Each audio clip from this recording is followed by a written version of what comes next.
Good afternoon. Hello, everyone. Thank you so much for being here. I am appreciative and grateful of you for joining with me today. So, before we begin, if you are joining for the first time, welcome. Thank you so much. If you're either joining live or if you're tuning in via the replay, each one of these sessions, even though we're on session 4, they all do stand alone. So, you are exactly here at the right time. You will get all the replays, so you are not missing anything. But for those of you who have tuned in each time, again, either live or via the replays, just take a moment to acknowledge that. That is no small thing.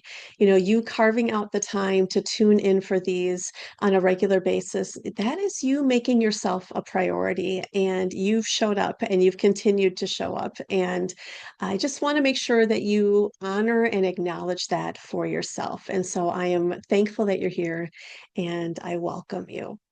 And so, for those who have been here, this is the thread that we have been following here together. First, we started by talking about burnout, recognizing that, your system is depleted and understanding that burnout is a signal. It is not a sign of failure. It is pointing you towards something that does need realignment.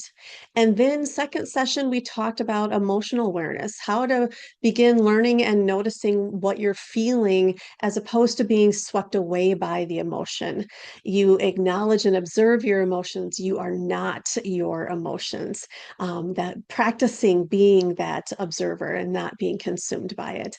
And then last week, we talked about boundaries, how to honor your energy and your capacity in your everyday life, and how to say yes or no from a genuine, authentic, grounded place rather than a place of fear or obligation or anything like that. And so today we're going to move into something that often comes after all of that inner work has begun.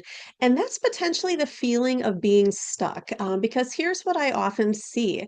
Once someone starts slowing down, they start tuning inward and listening and protecting their energy, there's often a moment where they look up and ask, okay, but now what?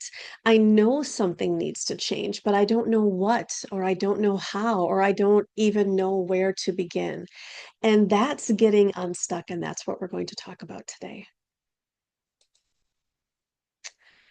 Being stuck can actually, look a few different ways, and it's rarely dramatic. It's often more quiet, persistent, and it even can be hard to name.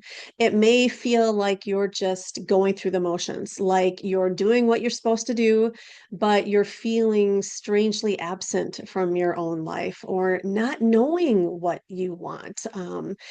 Things that used to feel meaningful, well, now maybe they feel hollow and nothing obvious fills the gap. You're not quite sure how to replace those feelings. Or maybe you're feeling disconnected from a sense of direction or a sense of purpose, like you've lost that thread of something important, a sense of forward motion, something pulling you forward.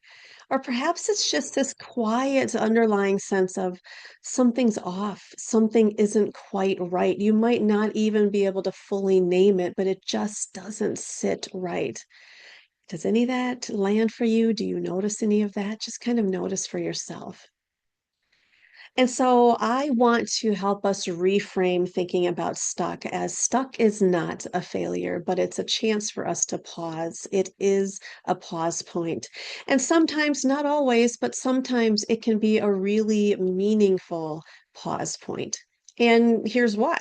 Think about what the feeling of being stuck often comes after. It comes after usually a period of sustained effort of performing, managing, meeting expectations, showing up for others, living on autopilot, doing what we need to do, ticking all the boxes, just keeping moving forward and moving forward. But then at some point, something inside of us quietly whispers, this isn't quite aligned anymore. It's not dramatic. It's not a huge, marquee lit up board or a clear announcement necessarily, but it can just be this low vibration of a sense of vague dissatisfaction where it's like, this just doesn't feel like me. It doesn't feel authentic. It doesn't feel aligned. It could be that morning where you're lying in bed and you just feel the weight of your day on you before it's even started, not because you're tired, but because you just know something doesn't feel right anymore. That's not failure. That's your inner compass beginning to get your attention so it can recalibrate. The problem is that most of us haven't been taught to recognize that as a recalibration. So instead of using that nudge, that quiet voice as a source of information that can be really helpful, we might interpret it as confusion, like, I don't know what I want, but I feel like I should, or frustration. Why can't I just figure this out? Or lack of motivation. Something must be wrong with me, or self doubt. Everyone else seems to be doing just fine and knowing where they're going. Why don't I? What's wrong with me? And then we do what oftentimes folks do, especially high functioning folks, if they're feeling uncomfortable or uncertain. We try to think our way out of it. We try to analyze it. We make lists. We research options. We maybe check in with everyone around us. What do they think we should be doing? And none of it necessarily works because being stuck isn't primarily a thinking problem. It's an alignment problem. And alignment can't necessarily be fixed by more analysis. It's addressed through reconnection.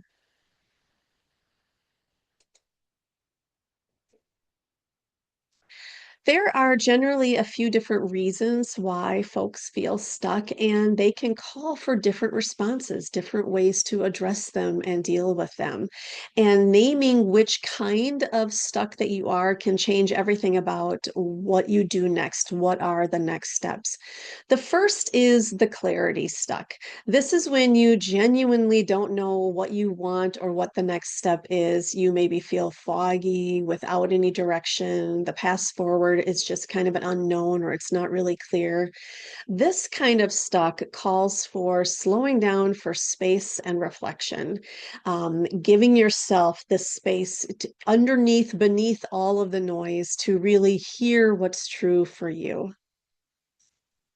The second is courage stuck, where maybe you know what to do or what you want to do, or at least what you think the next step needs to be, but it might feel scary. There might be a risk involved. Maybe there's a possibility of disappointing someone or feeling like you're failing or changing in ways that you can't really predict.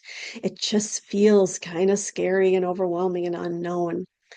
This kind of stuck calls for support and a small first step, not a giant leap, just enough movement to build some momentum.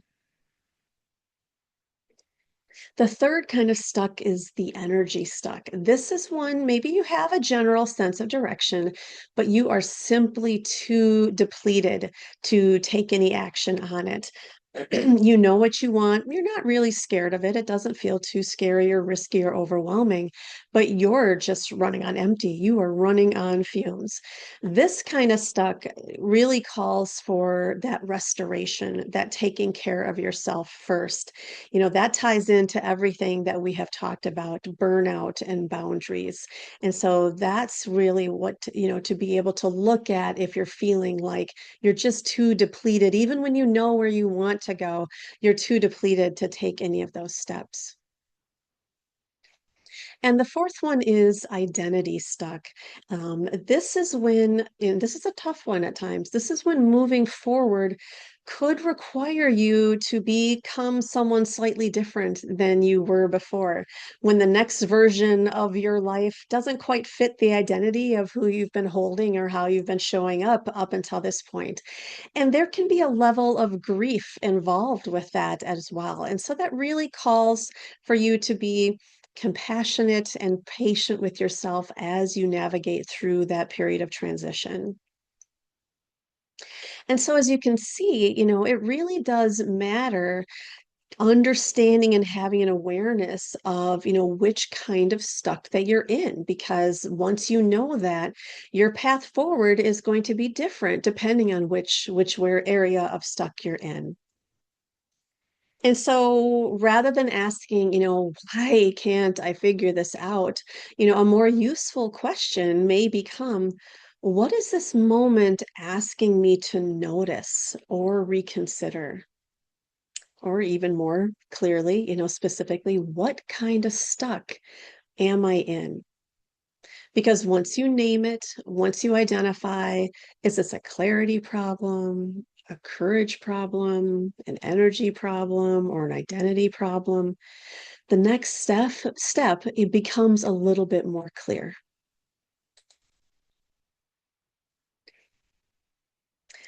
So many of us think clarity arrives like a lightning bolt, this sudden, undeniable knowing.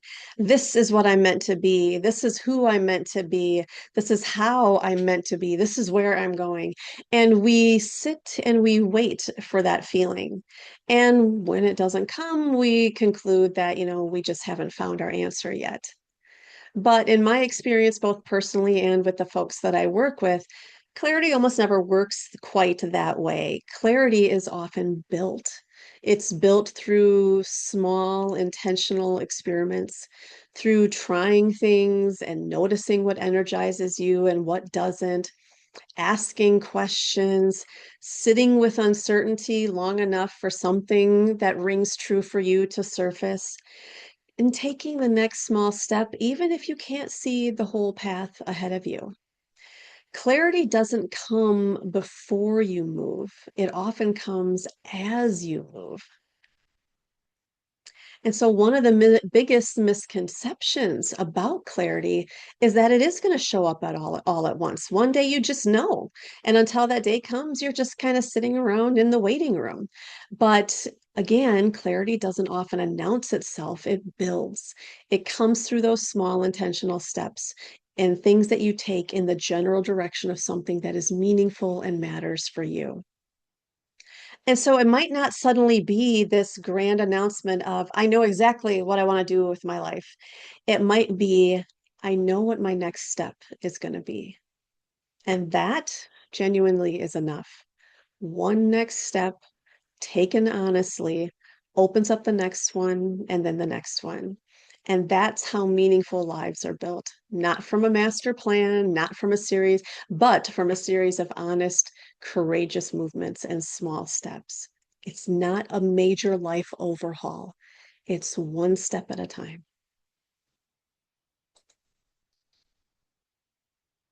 So, I want to offer you three practical approaches that you can utilize if you're feeling stuck. These simple, low stake moves that create real momentum over time. The first is to get curious before you get strategic. Before you're researching, planning, asking others, spend some time just getting curious about your own experience. What do you actually enjoy? What lights you up? What drains you? What have you been avoiding? Getting curious, that is the starting point for clarity. Strategy comes later. The second is to take small, low stake experiments. So, the most powerful thing you can do if you're feeling stuck is just take some sort of movement, any kind of movement in the direction that feels slightly right for you. But it's small and it's an experiment. You are not committing to this forever. You're just saying, I'm going to try this out and I'm going to take a step forward and I'm going to see how it goes and use that information. So, you don't have to suddenly, quit your job, move to a new city, completely overhaul your life again. It's just noticing and trying one small thing, seeing how it feels, and using that information as data. That's the beauty about experiments when they're low stakes like this. They're low pressure, they're not commitments, they're just information and data that you can use to decide how you want to move forward. And the third is to stop waiting for that certainty before you take that first step, before you begin. And again, this one is a big one. Most of us want to wait until we feel ready, but certainty is usually the result of action, not the prerequisite for it. You don't figure out the answer and then you make the move. You move and then the answer becomes more clear. Again, that ties back to number two, which is the experiments. You, through taking that movement, and having the courage to take a small step before you have all the answers, you learn from that. And so just take a little small step. You move, the answer becomes more clear.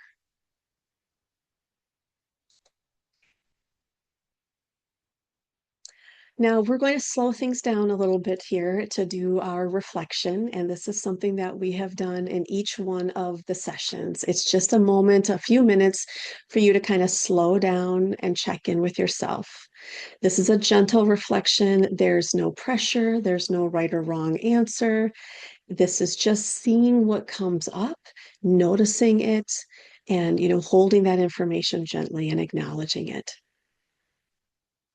So I invite you, wherever you may be, to get as comfortable as you can in the space that you're in. You may want to, shake your body a little bit to kind of wiggle out any extra tension. And if you find it comfortable, you're welcome to close your eyes or just kind of soften your gaze a little bit. But to help you fully settle into the space, just take a few slow, deep breaths. So a slow inhalation and exhale. And again, breathe in. A full, deep belly breath, feeling the air all the way down so your abdomen expands. And then elongate your exhale. Just continue for another couple slow, deep breaths at a rhythm that works for you. With each exhale, just feel yourself just kind of soften and settle into this space even more.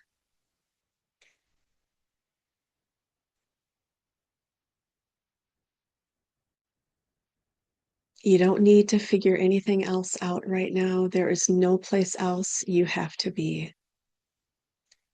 Just breathe and relax.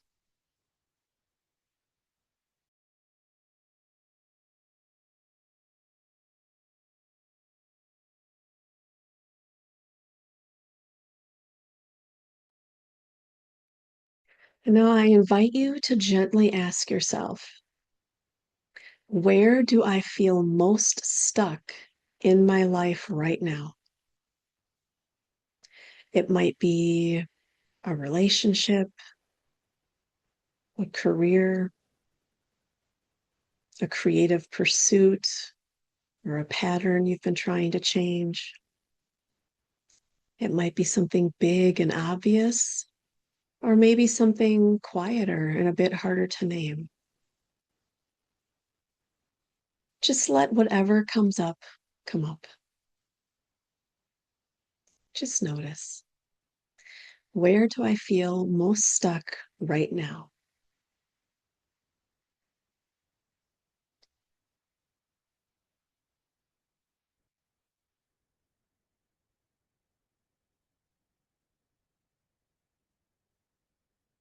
And as you notice that area, now think about what feels most unclear or uncertain about it.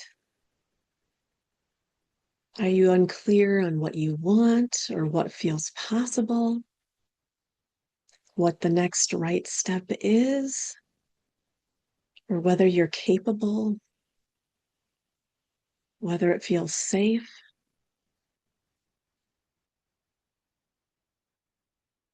Just notice where the fogginess or lack of clarity lives. What feels most unclear or uncertain about the area you feel most stuck with right now?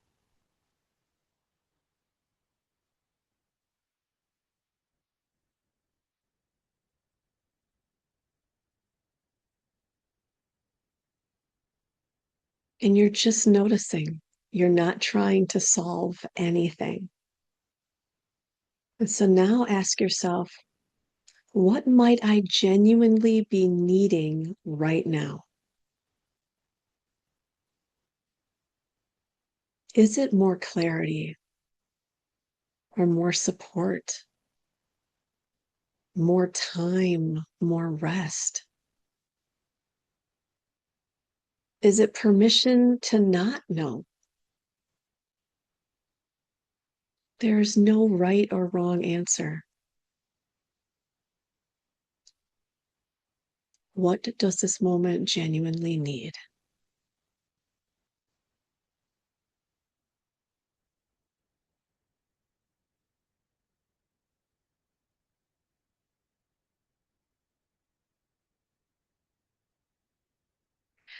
And finally, what is one small step that feels doable? It doesn't have to feel perfect.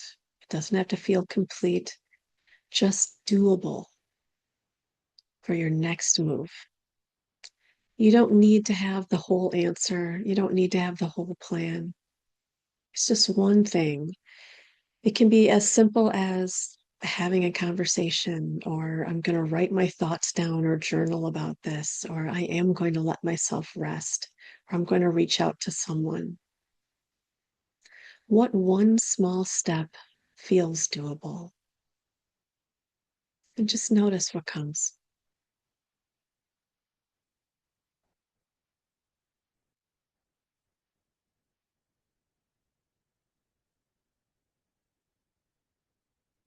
Now, I invite you to take another slow breath in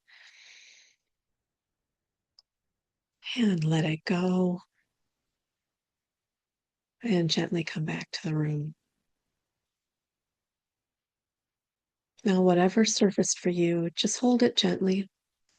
You don't need to act on it in this moment. Just acknowledge that it's there. Thank you for taking that moment.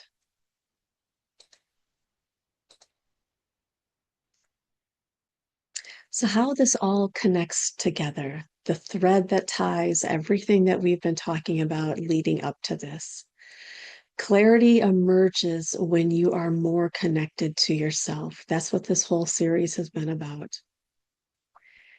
It doesn't emerge if you're, running on empty.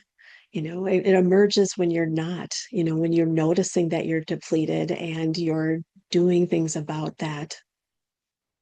It's not when you're suppressing what you're feeling. That's the emotional awareness. That's where you're understanding what you're feeling and how that gives you honest data about what you actually want. It's not when you're constantly overriding your own needs. That's the boundaries work. It's when you're protecting your energy that creates the space and capacity to really hear yourself clearly. Addressing burnout and increasing emotional awareness and protecting your boundaries, that clears the static. That's when the static clears around what you actually want, what you value, the direction you want to go in. It becomes easier to hear when all that noise has been addressed and cleared out. So, getting unstuck isn't separate from all this other inner work that we've been doing, it's a natural result of it.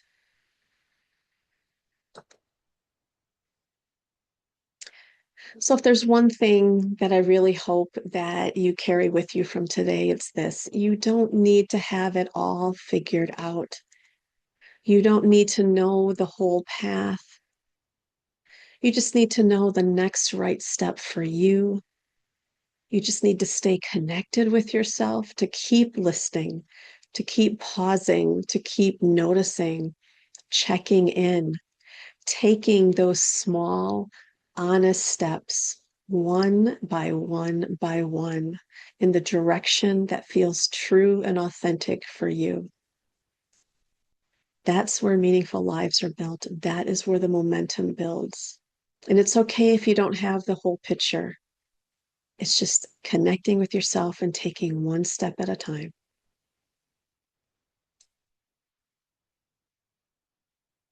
Because here's what I know: the people who find their way through being stuck are rarely the ones who had the best plan. They're the ones who stayed curious, who kept moving, even these slow steps, small steps. And they treat confusion as information. It's not failure. Being stuck is not a sign that you have lost your way. It's a signal that something within you is ready to recalibrate. That's how things begin to open up.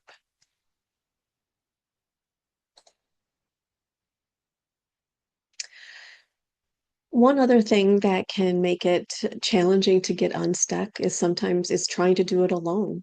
And that's a big part of what I do in the coaching work that I do. I work with folks who they maybe know something needs to change, but they're not really sure how to go about it, or they feel the pull towards something different, but they're not quite sure how to get there. And together we create the clarity, the direction, the forward momentum that maybe's been missing. And if that's where you're at right now, if you're feeling pulled or called at all, if anything resonated with this, you are welcome to visit my website or reach out directly to learn more about what I do to try to support folks in this space. And regardless of whether or not that is how you feel called or where you feel pulled towards, as you move throughout your week, I invite you just to notice, name which kind of stuck you're in. Is it clarity, courage, energy, or identity? Take one small, low stakes experiment step in the direction of something that matters. Again, it's small, it's just a step, it's an experiment that will give you some information to go forward with. And take one doable next step. Not the whole plan, just one next move. That's often where things begin to open up, with the small, simple step. It's just one step at a time builds the momentum. I hope this was helpful. I appreciate you being here, and I look forward to seeing you next week. Have a wonderful weekend. Take care.